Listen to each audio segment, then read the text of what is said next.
నమస్తే, this is Shaurya. Atlantic సముద్రంలో వెళుతున్న ఒక క్రూజ్ లో హంటా వైరస్ అనేది ప్రజల్ని భయానికి గురి చేస్తుంది. ఎంతమందికి వ్యాధి సోకింది? ఎవరైనా మరణించారా? అసలు వారిని ఎలా రక్షించే ప్రయత్నం చేస్తున్నారు? ఈ వైరస్ సోకకుండా ఏమైనా అసలు ప్రత్యామ్నాయం ఉందా అసలు? సో ఇవన్నీ మాట్లాడదాం. మనతో పాటు సీనియర్ జర్నలిస్ట్ దాము బాలాజీ గారు ఉన్నారు. సార్ నమస్తే. నమస్తే. సార్ మళ్ళా హంటా వైరస్ అనేది ప్రజల్ని భయానికి గురి చేస్తుంది. సో అసలు అంటే ఒక షిప్ లో క్రూజ్ లో ఎట్లా ఇది వచ్చిందని మనం అనుకోవచ్చు సార్? డచ్ నౌక అండి, ఎంవి హోండియస్ అంటారు దాన్ని. ఆ ఎంవి హోండియస్ అనే ఒక నౌక అర్జెంటీనియా నుండి బయలుదేరి అంటార్కిటికా వైపుగా దాని ఏమంటారు అట్లాంటిక్ కి చేరబోతుంది. అయితే మధ్యలో అక్కడ కొంతమందికి ఫ్లూ లాగా సిమ్టమ్స్ వచ్చాయి, ఒక 10 మంది వరకు. వచ్చేసరికి కొంతమంది డాక్టర్లని ఒక తీరంలో ఆపి పిలిపించి టెస్టులు చేస్తే వాళ్ళకి ముగ్గురు చనిపోయారు. టెస్టులు చేసే లోపలే ముగ్గురు చనిపోయారు, ఇంకొక ముగ్గురు సీరియస్గా ఉన్నారు. సో వీళ్ళందరికీ అంటా అనే ఒక వైరస్ సోకి చనిపోయారు అనేది డాక్టర్లు తేల్చారు. సో అందువల్ల ఇప్పుడు అది వెస్ట్ ఆఫ్రికాలో కేపు వేర్డ్ అనే ఒక తీరంలో ఆగిపోయింది షిప్. దాని నుంచి వాళ్ళని లోపలికి తీసుకోవడానికి ఆ దేశం ఒప్పుకోవట్లేదు. సో ఎందుకంటే వీళ్ళ వల్ల మళ్ళీ మిగతా వాళ్ళ దేశంలో వ్యాపిస్తుందని అంటా వైరస్. సో ఇప్పుడు ఆ షిప్ లో వాళ్ళ శవాలను ఏం చేయాలి, మిగతా వాళ్ళని ఏం చేయాలి అన్న ఒక గందరగోళంలో ఉన్నాయి. సో దీన్ని ఇప్పుడు ఎవరెవరితోనో డిస్కస్ చేస్తున్నారు అనేక దేశాలతో, ఏ దేశం వీళ్ళని తీసుకుంటుందని. ఎందుకంటే వీళ్ళని పంపించాలంటే ఆ దేశంలోకి బాడీలను తీసుకెళ్లి అక్కడ నుంచి ఫ్లైట్లను కార్గోలను పంపించాలి కదా. సో ఇది ఇప్పుడు ఒక పెద్ద సంక్షోభం లాగా అయిపోయింది. అయితే ఆ షిప్ లోకి వైరస్ ఎలా వచ్చిందో ఎవరికి తెలియదు.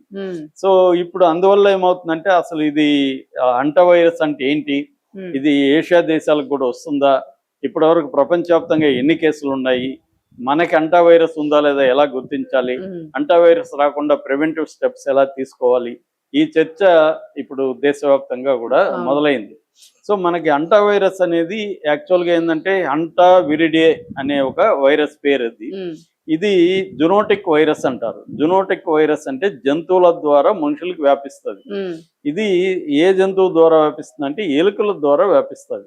రోడెంట్స్ అంటారు. ఎలుక జాతికి సంబంధించిన అనేక వెరైటీలు ఉంటాయి, వాటిని రోడెంట్స్ అంటారు. రోడెంట్స్ ద్వారా ఈ వైరస్ వ్యాపిస్తుంది. అయితే మనుషుల నుంచి మనుషులకి తక్కువ వ్యాపిస్తుంది, ఎక్కువగా రోడెంట్స్ నుంచే డైరెక్ట్ గా మనిషికి వ్యాపిస్తుంది. ఇది 2 రకాల జబ్బుల్ని క్రియేట్ చేస్తుంది ఈ వైరస్ అనేది. ఒకటేమో హెచ్పిఎస్ అంటారు, అంటే హెచ్వి పల్మినరీ సిండ్రోమ్ అంటారు. పల్మినరీ అంటేనే లంగ్స్ కి సంబంధించిన తెలుసు కాబట్టి ఇది ఎక్కువగా లంగ్స్, హార్ట్ కి అఫెక్ట్ అవుతుంది. వీటిని అమెరికాస్ అంటే నార్త్ అమెరికా, సౌత్ అమెరికాలో ఎక్కువగా ఈ హెచ్పిఎస్ అనే జబ్బు ఉందన్నమాట. దీన్ని సిన్నొంబ్రాయ్ వైరస్ అని కూడా లాటిన్ అమెరికాలో పిలుస్తారు. ఇది డీర్ మైస్ అనే ఒక ఎలుక జాతి నుంచి ఎక్కువగా వస్తుంది అన్నమాట. దీని ఫెటాలిటీ రేటు 50% ఉంది, అంటే 100 మందికి వస్తే 50 మంది చనిపోతారు. సో ఇది చాలా డేంజరస్ ఈ జబ్బు అనమాట. ఇది ఎక్కువగా ఏమంటే ఫ్లూయిడ్స్ లంగ్స్ లేకి లీక్ అయిపోతాయి, ద్రవాలు లీక్ అయిపోయి లంగ్స్ పాడైపోతుంది, దాని తర్వాత హార్ట్ పాడైపోతుంది. ఇది జరుగుతుంది అనమాట. దీనికి ఇప్పటి వరకు మందు లేదు, యాంటీవైరస్ ట్రీట్మెంట్ లేదు, వ్యాక్సిన్ కానీ ఏమీ లేవు. ఓన్లీ ఏంటంటే సపోర్టివ్ కేరే చేయాలి, అంటే సిమ్టమాటిక్ ట్రీట్మెంట్ మాత్రమే చేయాలి తప్ప దీనికి ఏమీ ప్రత్యేకంగా ఏమీ లేదు. సో ఇది ఒక జబ్బు, అంటే దీన్ని పల్మినరీ ఎడెమా అని కూడా పిలుస్తారనమాట, ఈ లంగ్స్ లో వచ్చే జబ్బుని. ఇది ఒకటైతే, రెండోది హెర్మేజ్ ఫీవర్ విత్ రేనల్ సిండ్రోమ్ అంటారు, HFRS అని. అంటే హెమరేజ్ అంటేనే తెలుసు కదా మనకి, ఇంటర్నల్ బ్లీడింగ్. సో ఇది యూరోప్ లో, ఏషియాలో, కొన్ని ఆఫ్రికా దేశాల్లో ఉందన్నమాట. ఇది ఇప్పుడు ఈ సిప్పులో వచ్చిన వాళ్ళకి కూడా ఇదే అని చెప్తున్నారు. ఇది కూడా బ్లడ్ వెసల్స్, కిడ్నీ, ఈ 2 అఫెక్ట్ అవుతాయి. అంటే ఇంటర్నల్ బ్లీడింగ్ రావడం, కిడ్నీ చెడిపోవడం, బ్లడ్ వెసల్స్, తర్వాత లో బీపీ, ఇవి వస్తాయి. అయితే సిమ్టమ్స్ రెండిటికి కూడా ఆల్మోస్ట్ కామనే.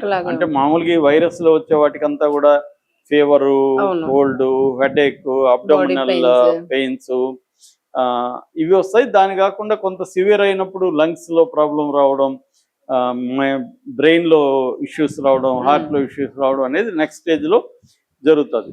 సో ఈ రెండోది కూడా సేమ్ ఎయిర్బోర్న్ అయితే కాదు ఇది, అంటే గాల్లో వ్యాపించదు. కానీ రోడెంట్స్ నుంచి, అంటే ఈ ఎలుకల జాతికి సంబంధించిన వాటిలో ముఖ్యంగా వాటిలో నుంచి వాటి సాలివ అది గాల్లో కలుస్తుంది కదా, దాన్ని మనం పీల్చుకోవడం కానీ, లేకపోతే వాటి యూరిన్ తొక్కిన పదార్థాల్లో యూరిన్ ఉండడం కానీ, ఇంట్లో ఎక్కడైనా పదార్థాలు బియ్యమో గీయమో ఇంకోటి ఇట్లాంటి యూరిన్ కానీ, లేకపోతే వాటి డ్రాపింగ్స్ అంటాం, అంటే వాటి షిట్ ఉండడం కానీ, అవి తెలియకుండా మనం వాటిని సరిగా క్లీన్ లేకుండా వండేసామనుకో, వాటి ద్వారా కూడా ఇది వస్తుంది అనమాట. సో ఇది కూడా దీన్ని అండర్సన్ వైరస్ అని కూడా పిలుస్తారు. ఈ అండర్సన్ వైరస్ ఉన్న లక్షణం ఏంటంటే మనుషుల నుంచి కూడా మనుషులకు కూడా ఇది వ్యాపిస్తుందని WHO చెప్పింది. అంటే ఒకసారి ఒక మనిషికి వచ్చినాక ఇది వ్యాపిస్తుంది. సో దీనికి కూడా ఈ సెకండ్ ఈ హెమరేజ్ సంబంధించిన ఫీవర్ విత్ రీనల్ సిండ్రోమ్ ఏదైతే ఉందో దీనికి కూడా ట్రీట్మెంట్ లేదు, అంటే మందు లేదు. దీనికి కూడా సిమ్టమేటిక్ ట్రీట్మెంట్, సపోర్టివ్ కేర్ చేయాల్సింది. దీంట్లో 15% మాత్రం ఫెటాలిటీ రేట్ ఉంది. అంటే ఫస్ట్ చెప్పిన జబ్బులేమో 50% వరకు ఉంది, 35 to 50. ఇదేమో 15% వరకు ఫెటాలిటీ రేట్, అంటే సోకిన వాళ్ళు చనిపోయే అవకాశం ఉంది. అలాగే ఇది వ్యాపించినప్పుడు ఇన్క్యుబేషన్ పీరియడ్ అంటారు కదా, అంటే బయటపడేది 1 వారం నుంచి 3 వారాల వరకు ఇన్క్యుబేషన్ పీరియడ్ అనేది ఉంటది.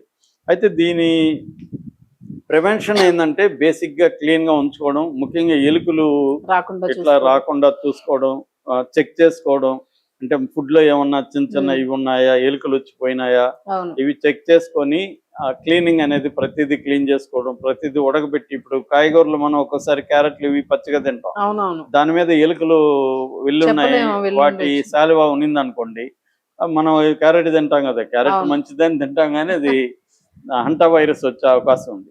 అందుకని ఉడకబెట్టి తినడానికి ట్రై చేయడం, ప్రతిదీ ఎలుకలు ఉన్నాయా లేదా చెకింగ్ ఇంపార్టెంట్. ఒకవేళ ఉంటే వాటిని చంపేయడానికి మనం ఏమేమి పద్ధతులు మందు పెట్టడము, ఇంకా బోన్ పెట్టడం ఏదో చేయాలి.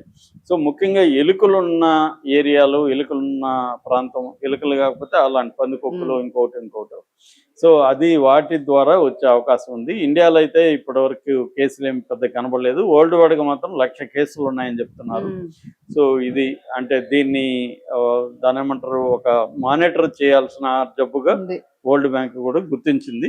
సో ఇప్పుడు ఈ షిప్ లో రావడంతో అందరికి భయమైంది, ఎందుకంటే ఇది ఒక దగ్గర నుంచి ఇంకో దగ్గరికి ట్రావెలింగ్ ద్వారా వ్యాపిస్తుంది కదా. సో అందువల్ల ఇండియన్స్ కూడా జాగ్రత్తగా ఉండాలి. ముఖ్యంగా ఈ ఎలుకలు ఉన్న ఏరియాలు, ఇండ్లు వాళ్ళు జాగ్రత్తగా చూసుకోవాలనేది చెప్తున్నా. సార్ అంటే క్రూజ్ లో ఎలుకలు ఉండే ఛాన్స్ ఉంటుందా నార్మల్ గాను?